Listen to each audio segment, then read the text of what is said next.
Welcome to Newshour. A fresh diplomatic chill has swept across the Mediterranean as France and Algeria find themselves locked in a growing tit-for-tat standoff. In a move that's rattled foreign policy circles in both capitals, Paris has expelled 12 Algerian diplomatic staff just days after Algiers showed the door to an equal number of French personnel. Now, this latest dash follows the arrest of an Algerian consular official on French soil, allegedly linked to the 2024 abduction of political activist Amir Boukers, also known online as Amir DZ.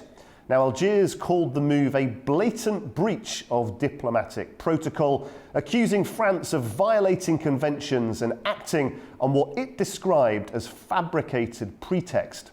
Well, France has since recalled its ambassador, a rare and pointed gesture, signalling that the gloves may be off in what has become one of the most severe breakdowns in bilateral ties in years.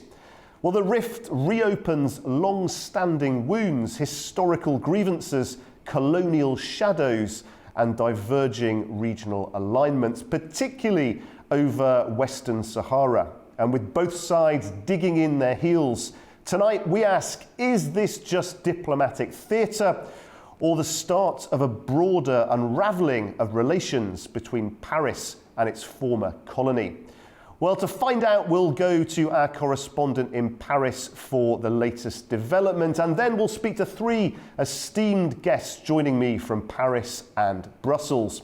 But first, let's go and speak to A News's Ross Cullen, who is in Paris. Ross, good to speak to you. Given France's strategic interests in North Africa, how much concern is there in Paris about long-term diplomatic or economic fallout from this route?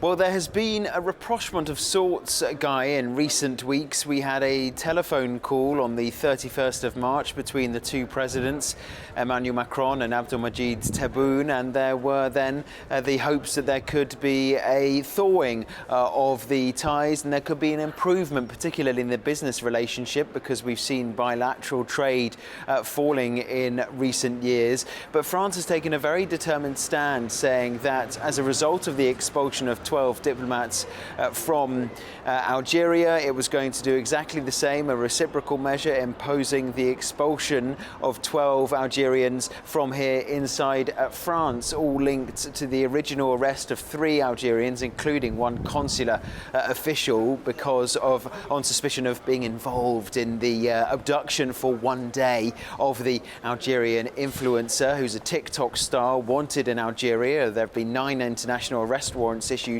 for him. Algeria wants him to face trial. Algeria wants France to extradite the influencer. France has refused to do so, has granted him political asylum, and has now arrested 3 Algerians in connection with his disappearance. So this is all underlining that diplomatic crisis, but France has said we're going to take a firm stand here.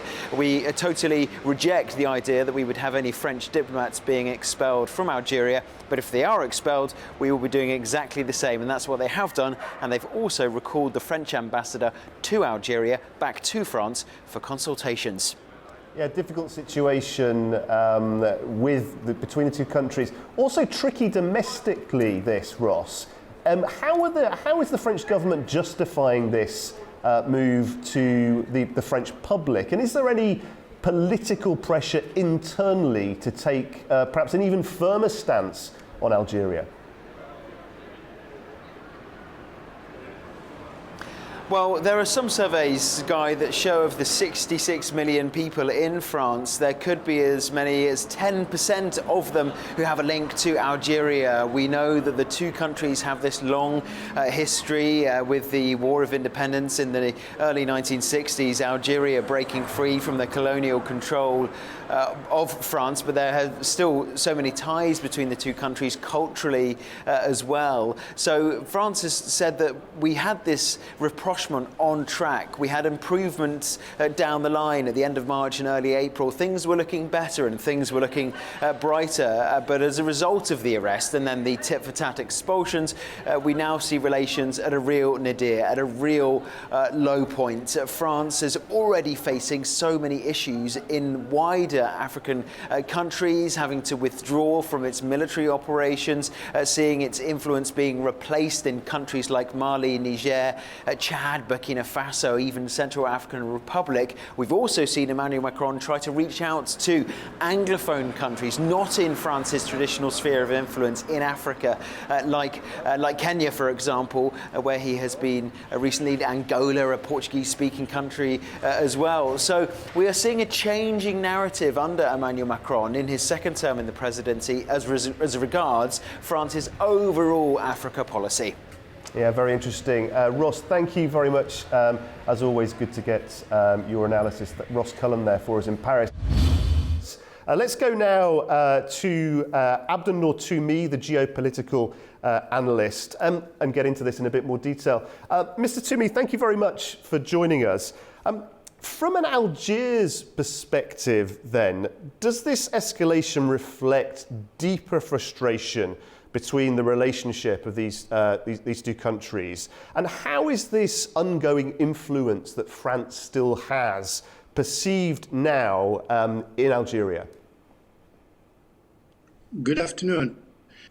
Actually, these tensions or that turned into a diplomatic crisis between Algiers and Paris has been going on for the last, I would say, 3 or 4 years, even though there were some goodwill from both sides, actually, to relaunch a new perspective of the abnormal relations between the two countries because of the multidimensional aspects that shape these relations, actually historically, culturally, geographically, and culturally, and even demographically.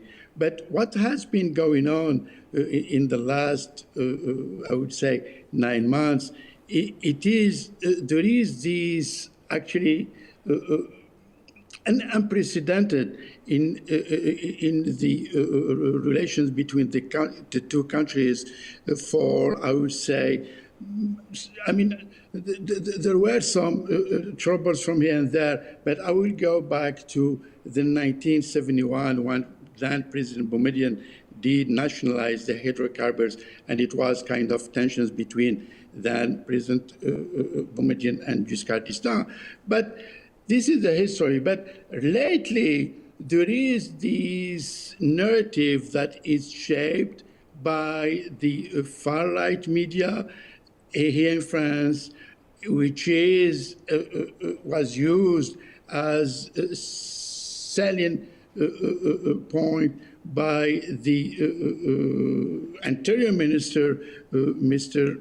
Bruno Retailleau, who's actually political leaning toward the far right, and to some extent to the extreme right, in which he is kind of positioning himself in this crisis as the main actor of an obstacle. I mean, because there were some, again, temptation from President Macron and his Foreign Affairs Minister, Monsieur Barrot, to handle this crisis with the tools of diplomacy, or in other terms, with the art of diplomacy. But Interior Minister, Mr. Retailleau, insisted on this crisis for his own agenda to, again, position as the future leader of the Republican parties, and therefore it will open up a door for him to be the natural candidate for the 2027 presidential elections.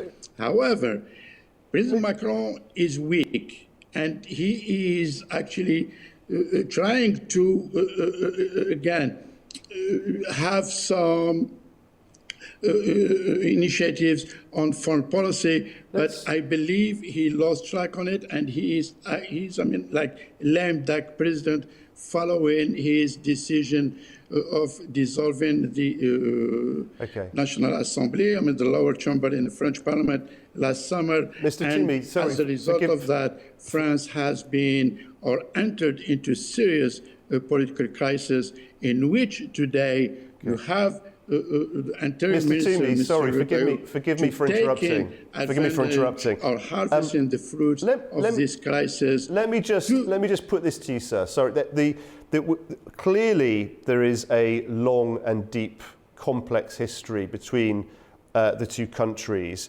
We're now moving into a new era. You know, one of the things that is particularly interesting about the Amir DZ case is the role of TikTok, social media, that has amplified the situation. Moving forward, where do you think things are going geopolitically? Do you think that this situation could strengthen Algeria's push to pivot away from Europe towards other big actors like Russia or China, for example? Actually, that is what is happening, and this is not as a result of this crisis. I mean, this has been going on in the light of the Ukraine war. So, and Algeria did at that moment, have a balanced position in the Ukraine crisis, and therefore positioned itself as a serious and credible partner with EU members. For instance, Algeria is having great relations and historical relations with Italy and Germany and Austria, and even though there were some kind of tumultuous moment or time with Spain, but now there is this rapprochement and things has has gone to its normal relation. So Algeria now knew well that France is weak, and France has lost a lot of first of all, its credibility and also its, diplomatic and military power and prestige, not only with the Maghreb countries and besides with Morocco, which is now in exceptional relations with between Paris and Rabat relations, which France has kind of a balanced policy between those two pivotal states in the Maghreb, Algeria and Morocco. But France now, is totally actually discredited. Its policy, whether in Algeria, in Tunisia, in Libya, and crossing to the Sahel countries with the main Sahel countries such as Mali, Burkina Faso, Niger, and even some crisis with Senegal.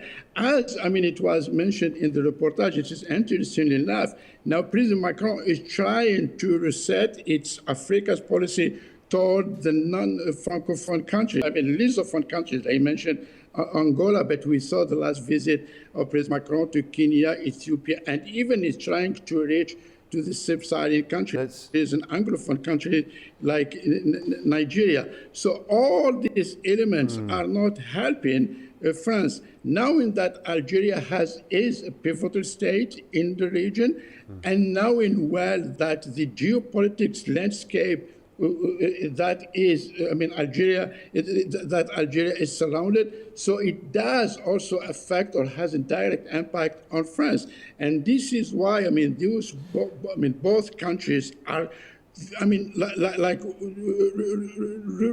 well related, even though this crisis and even what. Again, as I said, the relation never has been normal. Never normal, because of the history and because of the 32 years of harsh occupation and acculturation process. Well, thank you very much, Mr. Tumi. Thank you very much for that detailed analysis and very, very interesting indeed. We really appreciate your analysis. Thank you very much indeed. Let's now stay in Paris and get the perspective from the French side, the French perspective in this debate, and speak to the analyst, the geopolitical analyst Pascal Mass. Thank you very much for waiting to come on there, Mr. Mas. You heard there a quite strong description of France as being discredited, France as being weak. What's your perspective on this? Do you think perhaps that actually the expulsion was not just justified, but was actually an exercise in restraint? Give us your perspective, give us the French perspective on what's happened. Well, so many things have been said, and almost everything has been said by your reporter and Dr. Tumi. What I would like to add to this is Algeria gave the relations between France and Algeria are not equal. I mean, for instance, I was 20 consulates on the French territory, while France has only 3. And so you can imagine the disruption between both administrations. And the thing is, also on the French side, Algeria takes advantage of the weakness of the government, and as it has been said before, the fact that President Macron is at the end of his presidency, and there will be a harsh competition to go further after him. So you would agree, sorry to interrupt, sir, you would agree at least with the element that was said earlier about the weakness of the government. That's at least something that you would agree with. Definitely, because, for instance, the French government might be collapsed by the French Assembly by the weeks to come, not because of Algeria, for different reasons, economical and political reasons, because there is not a frank majority at the parliament. And so the government might be versed maybe next week. Nobody knows. So the Algerian government, which is the same canteen from 1962, knows this and takes advantage of this. And they made Mr. Rotaillot, as it has been said, the Minister of Domestic Affairs, a target to destroy in France itself. So there are a lot of tensions which are not really diplomatic theater roots. And we did not mention the case of Mr. Boualem Sansal, a writer who is Algerian, from Algerian origin, and became French in the past months. And then he came to Algeria. He has been jailed by whatever he was a French citizen. He has been jailed by the government. And it is also a question of tensions. We mentioned the relations with Morocco, and all this make a complete and permanent tension between the two countries. But on the other hand, the people of Algeria and the people of France are completely different. These problems comes from the both governments, and mainly Algerian one. But the people are completely different. There is no anger against Algerians here, and most of the young people do not forget that half of the population of Algeria is under 40 years old. And most of the young generation have only one dream, is to come to France. It is not to remain in Algeria in a corrupted dictatorship. And so the vision of the people and the vision of the diplomats are completely different. And that is what it makes. It's a very interesting point. Yes? A very interesting point that you made there about the difference between the long-standing differences between politicians and the people themselves. Do you think, because of course we should say for balance, there has been long-standing aid, long-standing investment between the two countries from Paris to Algiers. Do you think that this sense of goodwill has in some way been undermined by the politicians? Definitely, because we should have far better relations on all sides. You mentioned economics, but also in all sides. For instance, the Algerian government now refused for even private schools, French being the first foreign language to be taught, for instance. in a French-speaking country, as we Francophonia, as we call it. But there are a lot of things like this, and here in France, Algerian citizens are not persecuted. They can buy flats. They can make investment in terms of shops and everything without any referendum. So, while on the other side, it's completely different. It's not allowed for a French citizen or a foreign citizen to buy a company, to buy land, for instance.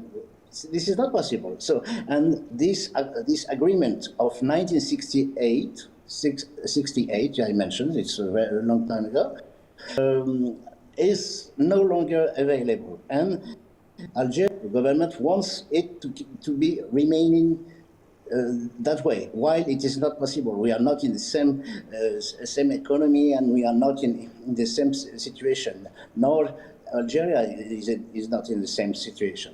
So there are a lot of things, and you didn't mention, but it's very important. And this is very hardly felt by French people, that the Algerian citizen can come to France and don't pay for health, for all the medicines and so on. That's free from charge, because there is a supposed agreement between the health service of Algeria and the health service of France, but the health service never pays for the bills of the people who are coming to France for surgery and anything. And this is an amount of more than 5 billion of euro. So this, the French population cannot stand it anymore. This oligarchy living as if it was at home. And your reporter mentioned the question of this consular diplomat who has been arrested by France while he was managing a secret service operation on the French soil. Can you imagine this? So this is really badly understood by French people. Okay, very interesting indeed. Thank you very much indeed, Pascal Mas. Mr. Mas, thank you very much indeed for your analysis. We've heard very strong views on both sides. Let's go to Brussels now and speak with the political analyst Nelson Dordelli Rosales. Thank you very much, Mr. Nelson Dordelli Rosales. Thank you very much indeed for joining us on this. Let's talk about the EU now and their view of what's going on. How concerned is the EU about the broader implications of this? Well, thank you very much for having me. And of course, the EU is following this very closely. We had recently, 3 days ago, in Luxembourg, the informal meetings of foreign affairs ministers, where they discuss several topics, including EU-Africa relations. And of course, in the discussions, this was a topic. Of course, this is an informal discussion, and we don't have more information about the actual conversations between ministers of foreign affairs. But at the same time, it's something that the External Action Service, the European diplomatic branch from the EU Commission, is following very closely the developments, because, of course, Morocco and Algeria are very important partners. And right now, in this geopolitical world where we're seeing the deterioration of international relations between several countries, the EU is trying their best to maintain relations with everyone, and particularly this side of the world. It's a very difficult situation, this, isn't it? Not just politically, but also from a public relations perspective. This word colonialism just won't go away. You know, obviously this is a dispute between France and Algeria, but it also has connotations for the relationship between the EU and North Africa, doesn't it? Exactly, excellent point. For the EU, is extremely important to try to maintain good relations with neighbors, but particularly avoid the issue of being seen as neocolonialism and try to really have relations between countries in a fair and equal way. Of course, this is a matter of bilateral relations between France and Algeria, and the EU is ready to support efforts to maintain dialogue between the two. But this is a matter of bilateral relations. At the same time, they have set up a meeting in May where the EU and African Union foreign affairs ministers will be here in Brussels to discuss relations between the two major blocs. So for the EU, it's important that at that moment in May, relations are improved between the two countries. Yeah, it's very interesting that, particularly, as you say, with the lead up to the meeting in May. There's a fine line, I guess, between standing ready, poised to offer support, and then actually turning this into more than just a bilateral dispute. How long do you think the EU will leave it before they will get more involved, take a more proactive stance? And do you perceive this as something that's a red line for the EU? Will they just simply leave the two countries to stay in this bilateral dispute? Or will there come a point when the EU will actually more actively get involved? It's a great question, and I hope I had a crystal ball to give you exactly answer of what is going to happen. However, I can tell you that the EU, of course, is watching this very closely, working directly with France, trying to, through their mission in Algeria, working closely with the government as well, trying to develop diplomatic ties, all behind the scenes to make sure that both countries can find a solution. Of course, it's difficult for the EU to step in something that is a bilateral relations between these two countries. Of course, France is trying their best to de-escalate, and they send the foreign minister. There is conversations between Macron and the president, so they're trying their best to de-escalate the situation. Once this goes to hopefully to a way that they can have a conversation, I think that the discussions in May will be the best moment for the EU to really get more involved. But right now they're playing cautious, trying to be to avoid the escalating the situation and letting France and Algeria find some type of dialogue and a compromise in this very complicated situation. Just finally, so how does France get out of this? I mean, it's such a PR nightmare, isn't it, for Monsieur Macron? Because in a sense, no matter what he does, he draws attention to the colonial past. What would you advise him to do at this point to try and navigate through and hopefully leave behind this awful PR situation?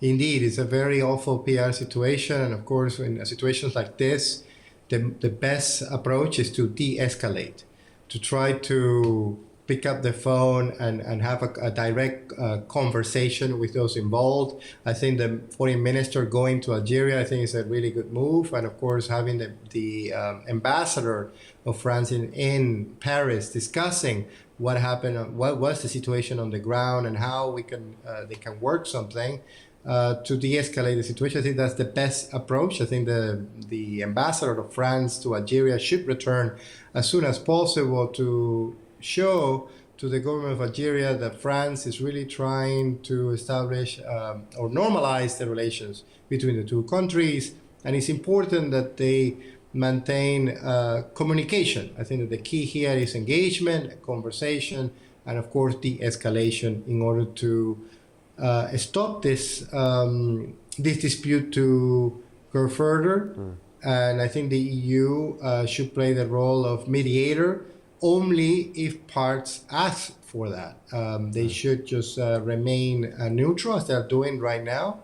And of course, hopefully in May, when the ministers are here in Brussels, the better relations are already on the way. Well, it will be very interesting to watch, and I'm sure we'll speak to you again as we approach that very important meeting. Political analyst, Mr. Nelson Dordelli Rosales, thank you very much indeed for joining us from Brussels. And so, as diplomatic doors close then and ambassadors return home, the rift between Paris and Algiers deepens, rekindling historic tensions with modern stakes. So whether this is a fleeting flare-up or the start of a longer estrangement, only time will tell. Well, thank you very much for joining us here on NewsHour, and from everyone here in Baku, goodbye for now.